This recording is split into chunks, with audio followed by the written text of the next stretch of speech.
Hey everyone. So I know a lot of my non-Christian friends are following along and learning about the Bible from my posts and what I'm posting.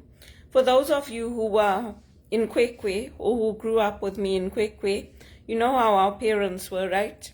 When you go on your trips, you have to carry a bag for the garbage, not throw it out of the window of the car. And there was no air conditioning in the car in those days, so we had lovely hot air blowing in.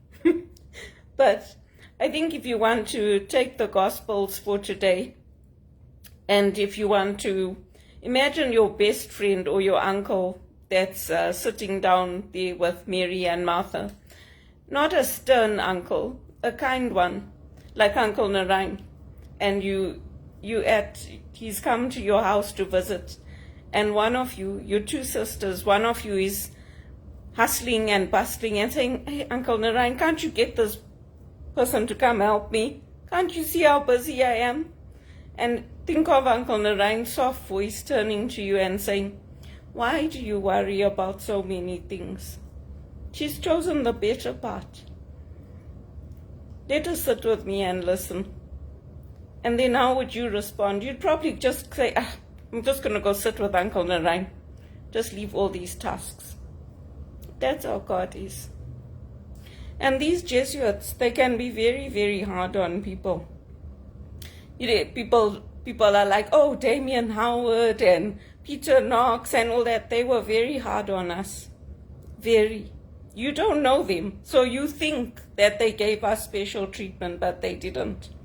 You don't know them. The Jesuits are very, very tough on people. Very tough.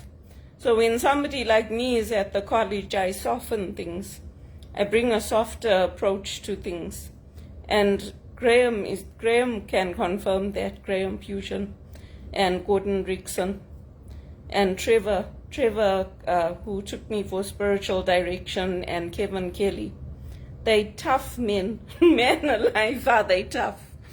So I would leave you with that, those of you who knew Uncle Narain, and hold that image of Jesus, because I think a lot of times people are like, "Oh yeah, Jesus was reprimanding these women," and there's this very stern image of Jesus that, "Oh yeah, he was reprimanding Martha, and we all need to be more like Martha."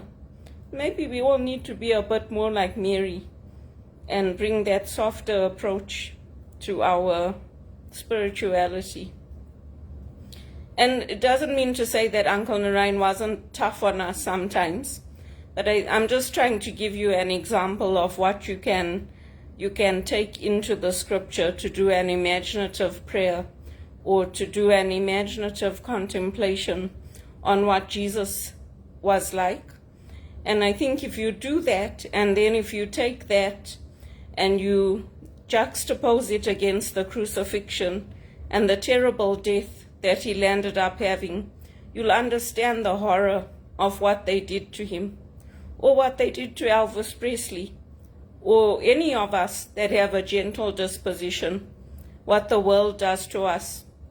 And maybe God takes pleasure in us being crushed, like when the petals are crushed of the rose, and it releases that fragrance that we use in the essential oils, or that dew in the morning on the roses.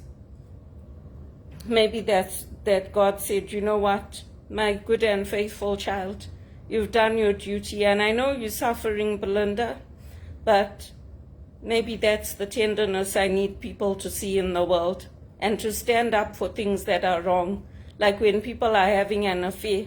These priests here, they'll say, 'Oh no, you know what, everybody made mistakes,' like now with this Coldplay thing. They'll say, 'Oh no, you shouldn't look at it like that, everybody makes mistakes, judge your own sin.' That's what they do to us, and that's not the way that it should be. I'm glad that CEO resigned. They want to rule the world and get all the bucks, big bucks and everything, and let everybody suffer. You didn't grow up in Kwekwe, you don't know how we are. We change things. You might kill us in the process, but we change things. And you can go and ask Damien Howard that. He wasn't easy on me. He was tough on me. I'm not surprised he became the head of the Jesuits. Him and Peter Knox, they were tough on me. I had to fight. I had to fight for the other students and for what we needed and for some gentleness and tenderness to be brought into the places I was part of. Man alive, they tough. They tough. Anyway, I'll leave you at that. I'm joining the Benefactors Mass now for St. Jude. If you want to join in, it's going to be on Facebook and YouTube. So it's not a secret. Nothing I do is a secret. I don't get any special treatment. Only in my prayer. That's where I meet God, and that's where I get the special love that lights up my face.